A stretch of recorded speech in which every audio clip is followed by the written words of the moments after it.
Hi అండి. Hello. ఈరోజు ఏం వంట చేశారు? నేనైతే ఈరోజు పుదీనా పచ్చడి చేస్తున్నా. ఎండుమిర్చి కారం, ఎండుమిర్చి వేయించి వేస్తున్న కారం, పచ్చిమిర్చి మామూలుగా కూరలో వేసుకునే కారం కాకుండా ఎండుమిర్చి వేయించి వేస్తున్నా. చాలా బాగుంటుంది పచ్చడి. ఇది ఒక పెద్ద కట్టెలు 5-6 కట్టెలు నువ్వులు వేయించుకోవాలి. పచ్చిమిర్చి ఇక్కడ స్టాండ్ పెట్టేటట్టు లేదండి. సారీ, ఎండుమిర్చి వేయించిన ఎండుమిర్చి ఫోన్ పట్టుకొని ఎంచుకున్నా. మిర్చి ఎంచేటప్పుడు నువ్వులు ఎంచేటప్పుడు కుదరలేదు. పుదీనా ఇట్లంతా పొడి పొడిగా అయ్యేంత వరకు వేయించుకోవాలి. దీన్ని నిండా వేస్తే ఇంత అయిందండి. ఈ ఎండుమిర్చి మిక్సీలో వేసుకొని ఉప్పు తగినంత ఉప్పు వేసుకోవాలి. టమాటా ఒక 5 టమాటాలు వేయించుకోవాలి. మిర్చి పొడి పట్టేసిన తర్వాత పుదీనా, వేయించిన పుదీనా చల్లారిన తర్వాత మిక్సీకి వేసుకోవాలి. పుదీనా వేయించి మంచిగా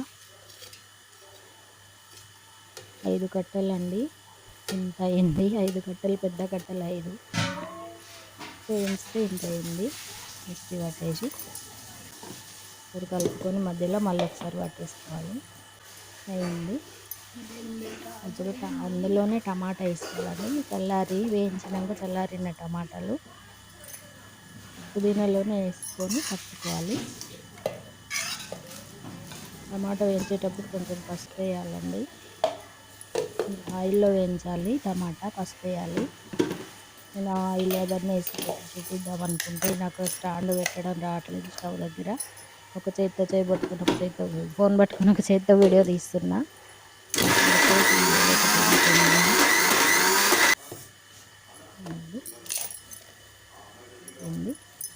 ఉప్పు మీద వేసినాము. నువ్వులు, కారము అన్నీ కారం పొడిలోనే నువ్వులు వేసినాము. ఎండు కారము, వేయించిన నువ్వులు, కొంచెం జీలకర్ర పొడి, ధనియాల పొడి వేసుకొని మిక్సీ పట్టిన. ఇది ఇంతకుముందు చూపించిన కదండి వేయించిన మిర్చిలు. అవి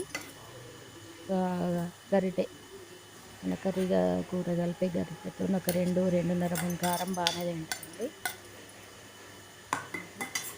2.5 వేసిన మిగతాది అది దోశలకు బాగుంటుంది. దోశలలో, ఇడ్లీలో, టిఫిన్లకు బాగుంటుంది. అది మిగిలింది కొంచెం పక్కన పెట్టేసిన.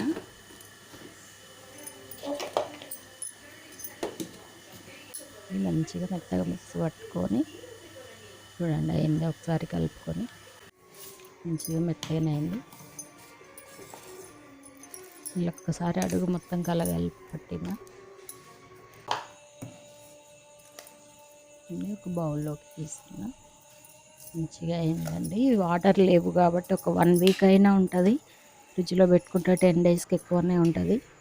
మీకు ఫ్రిడ్జ్లో పెట్టుకున్న రోజు కొంచెం తీసి వేడి